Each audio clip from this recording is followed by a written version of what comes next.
اگر میں salaried class ہوں، اگر 100 روپے پر میرا 20 روپے کٹ رہا ہے ٹیکس، تو ہر شعبے والے کا 20 روپے کٹنا چاہیے، وہ جہاں سے بھی کمائے. تو ایک تو یہ انیبلٹی، ایک ان کی جو اپنے جو ان کا انٹرسٹ گروپس ہے، بڑے بڑے انٹرسٹ گروپس ہیں، ان کو ٹیکس نہ کرنا، ظاہر سی بات ہے اس کا سارا جو ہوتا ہے، ایک تو not only in terms of less tax collection, but پھر اس کے لیے یہ اس قسم کے حربے استعمال کیے جاتے ہیں جس کو میں کہتا ہوں فورسفلی جرگا ٹیکس آپ کہہ لیجیے، جس طرح پیٹرولیم لیوی ہے، وہ آپ کو جہاں ٹیکس شارٹ فال نظر آتا ہے آپ پیٹرولیم لیوی بڑھا دیتے ہیں، اور بڑے آپ فخر سے بتاتے ہیں کہ ہم نے پیٹرولیم لیوی میں اپنے جو ٹارگٹس ہیں اس سے زیادہ اچیو کیے. آپ کی اس میں کیا ایفرٹ ہے؟ آج شام آپ آئیں اور آپ اناؤنس کرتے ہیں 50 روپے اور پیٹرولیم لیوی ہر دفعہ ہم پیٹرول ڈلوانے چاہیں گے، ہر ایک کو دینا پڑے گا. سو دیر از نو چوائس. اور اس کی میں آپ کے ناظرین کے لیے ایک دوسرا جو اس کا پیٹرولیم لیوی کے حوالے سے ایک جو خراب چیز ہے، وہ پرنسپل کے حوالے سے خراب ہے، کیونکہ پاکستان کا جو فنڈامنٹل اصول ہے ٹیکس کلیکشن کا، کہ جو بھی ٹیکس کلیکشن جمع ہو کے آتا ہے فیڈرل حکومت کے پاس، اس میں سے تقریباً 58% جو ہے وہ صوبوں کو دینا پڑتا ہے. اس اسینشل ایک فیڈرل گورنمنٹ اور صوبوں کے درمیان ایک ایگریمنٹ ہے NFC ایوارڈ کا. یہ جو پیٹرولیم لیوی ہے یہ اس ایمبٹ سے باہر ہے، یہ سارا کا سارا فیڈرل حکومت کے پاس رہتا ہے. تو آپ نے ایک اپنا قانون بنا لیا ہے کہ جی یہ نہیں ہم شیئر کریں گے، اس لیے سب سے زیادہ زور اس ٹیکس پر ہوتا ہے کہ سب سے آسان ہے کلیکٹ کرنے کے، اور 100% جو ہے یہ فیڈرل حکومت کے پاس رہتا ہے. تو پرنسپلی بھی خراب ہے. اب آپ کا کوشچن جو ہے کہ کیا یہ ایسا کچھ بجٹ میں لا سکیں گے، جو کہ نہیں، بالکل بھی نہیں، کیونکہ 4 سال دیکھیں 2022 میں اسی حکومت نے بجٹ دیا تھا، 2023، 2024، 2025 اور 2026 یہ 5واں بجٹ ہوگا شہباز شریف کا as prime minister of Pakistan. تو اگر 4 بجٹ پہلے کچھ نہیں کر سکے تو 5واں کیا کرے گا؟ بالکل صحیح بات کر رہے ہیں کہ لیکن سر جب سے ہم دیکھ رہے ہیں کہ اگر ہم مسلم لیگ نون کے مختلف ادوار کو دیکھ لیں تو ایک بڑا کنسسٹنٹلی ایک پالیسی ضرور ملتی ہے کہ وہ ایک اپر کلاس کو ذرا لیوریج دیتے ہیں، اور اس حوالے سے کافی زیادہ کرٹیسزم بھی ہوا ہے. آپ نے ان کے ساتھ کام بھی کیا ہوا ہے. Is it a fair criticism?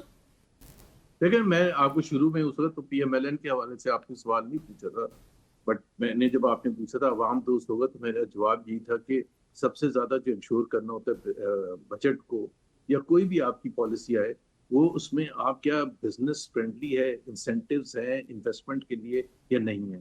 تو ظاہر ہے انویسٹمنٹ اگر آپ کروانا چاہتے ہیں تو آپ بڑے امیر لوگوں کی بات کریں گے نا، انہی کو اٹریکٹ کرنے کی بات کریں گے. فیکٹریاں لگائیں، انڈسٹریز لگائیں، یا انویسٹمنٹ لے کے مختلف سیکٹرز پہ انویسٹمنٹ کریں. تو بیسکلی یس، یہ PMLN کی بالکل پالیسی رہی ہے اور ابھی ایکچولی نہیں ہے. سو اگر آپ کہہ رہے ہیں کہ پہلے تھی، پہلے بالکل تھی. اور یہ ایک تفریق ہوتی ہے، دیکھیں اٹ از، آپ کہہ لیں کہ PMLN more capitalist economy, market based economy پر یقین رکھتی تھی، اب نہیں ہے. میں اس کا بتا بھی دیتا ہوں. اور جس طرح پیپلز پارٹی ہے وہ لیفٹ آف سینٹر کی پارٹی تھی، جس کو آپ مور ٹورڈس سوشلسٹ اکانومی کے جی، پرو لیبر ہو، اینٹی بگ بزنس ہو، and so on and so forth. میں اس وقت بھی پیپلز پارٹی کی اس اکنامک پالیسی سے ڈس ایگری کرتا تھا، آج بھی کرتا ہوں. لیکن یہ جو موجودہ PMLN ہے یہ تو کچھ بھی نہیں کر رہی نا.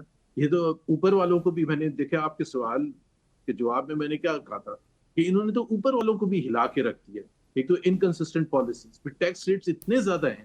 آپ کمپیئر کر لیں 2013 وغیرہ میں نواز شریف جو پرائم منسٹر تھے، یا 1990s کا جو اتوار تھا، اس میں جو ٹیکس ریٹ تھے اور جو آج ٹیکس ریٹ ہے، تو ان کی تو کوئی اکنامک پالیسی ہے ہی نہیں. انہوں نے تو ہر طبقے کو مار دیا ہے، اس کو بھی مار دیا جس نے انویسٹمنٹ کرنی ہے. That is why our investment ratio is at a 50-year low.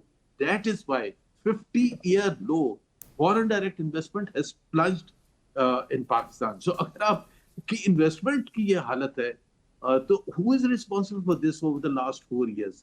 They are responsible. The present PMLN, which is quite different from the one آپ اس وقت انویسٹمنٹ ریشو اٹھا کے دیکھ لیں اور اب انویسٹمنٹ ریشو اٹھا کے دیکھ لیں.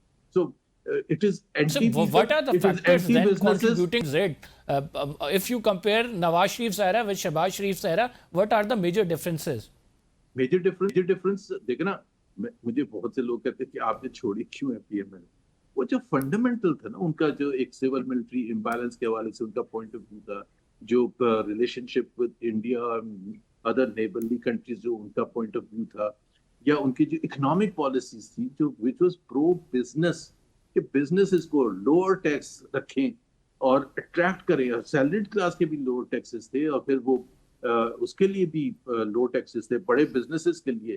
یہ تھوڑا کہ آپ نے اتنی جگہ اس کو مار دیا. آپ خود سوچیں نا کہ اگر اتنی ہائی ٹیکس ریٹس ہوگا تو انویسٹمنٹ نہیں آئے گا. That is the starting point for economic revival یا اکنامک پروسپیرٹی. اور دیٹ آلسو آج آپ انسینٹیوز دیں گے تو پھر اس کے بعد آپ کو جا کے over the next few years فائدہ حاصل ہونا شروع ہوگا. اور یہ میں آپ کو بتا دوں کہ سرمایہ جو ہوتا ہے کہ وہاں جاتا ہے جہاں ایز آف ڈوئنگ بزنس ہو, جہاں وہاں کاسٹ آف ڈوئنگ بزنس سستا ہو یا آسان ہو, جہاں ریڈ ٹیپزم نہیں ہو آن ایوری کاؤنٹ, جہاں رول آف لا ہو on every count. Pakistan in the last 4 years has created an environment جہاں انویسٹمنٹ بالکل بھی نہیں آئے گا, بلکہ پاکستانی خود سرمایہ دار جو ہیں وہ باہر جا کے انویسٹمنٹ کرتے ہیں, چاہے ملائیشیا چلے جائیں یا ساؤتھ افریقہ چلے جائیں. میں آپ کو یہ بھی بتا دوں کہ ایسے ایسے بزنس مین ہیں جنہوں نے جا کے میکسیکو میں فیکٹریاں لگائی ہیں, پاکستانی بزنس مین, اور یہ حقیقت ہے.